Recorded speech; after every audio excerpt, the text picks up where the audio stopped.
O meu livro tem o título Companheiros, a hora e a vez dos metalúrgicos de Sorocaba.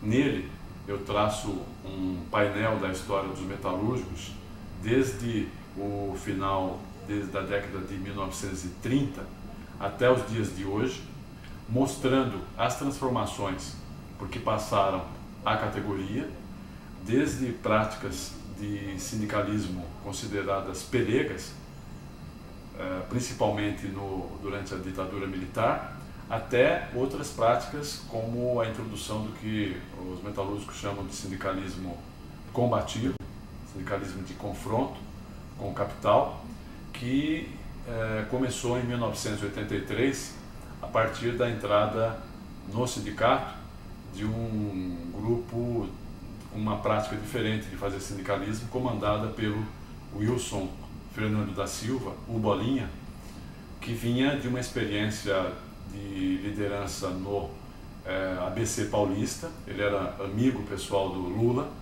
e veio para Sorocaba com ideias e práticas e ações diferentes de um período anterior.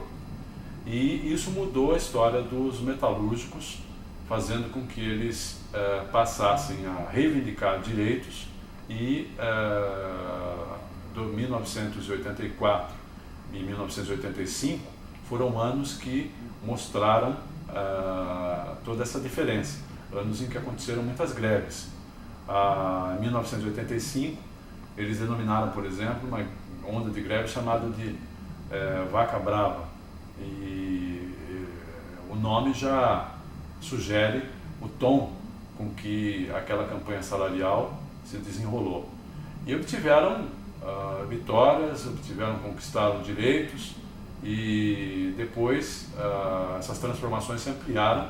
Eles passaram a fazer intervenções na sociedade e criaram o Sindicato Cidadão.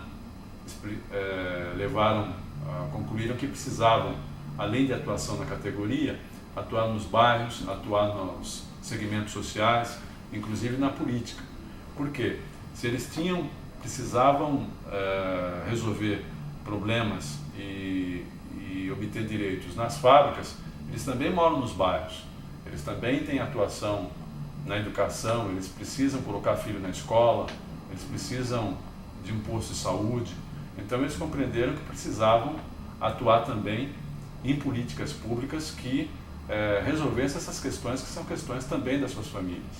E aí passaram a atuar na sociedade e inauguraram um novo período de prática sindical na década de 1990, chamada Sindicato Cidadão.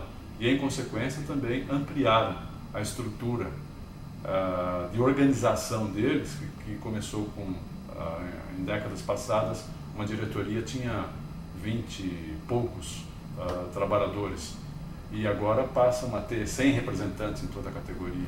Ampliaram e aperfeiçoaram o modo de representação sindical de uma categoria, dando exemplos para muitas outras categorias no país inteiro.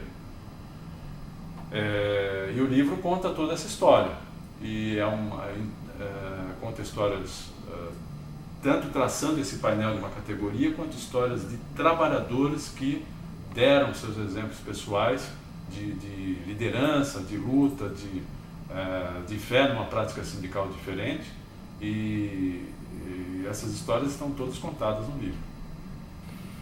Eu fui assessor de imprensa no Sindicato dos Metalúrgicos de 1988 a 1983. Em 1988 eu fui contratado pelo Bolinha e encontrei um sindicato já com uma história de 5 anos em que eles tinham iniciado um período de transformação em comparação com o período anterior a 1983, e eles tinham uma história muito intensa, e eu percebi o seguinte, que muito dos discursos oficiais falam que os expoentes políticos, os expoentes sociais de uma cidade, de uma região, de um estado, de um país, como políticos, empresários, eles são muito citados como representantes de segmentos que movem a história do país. Mas trabalhando no sindicato, convivendo com o dia a dia dos sindicalistas e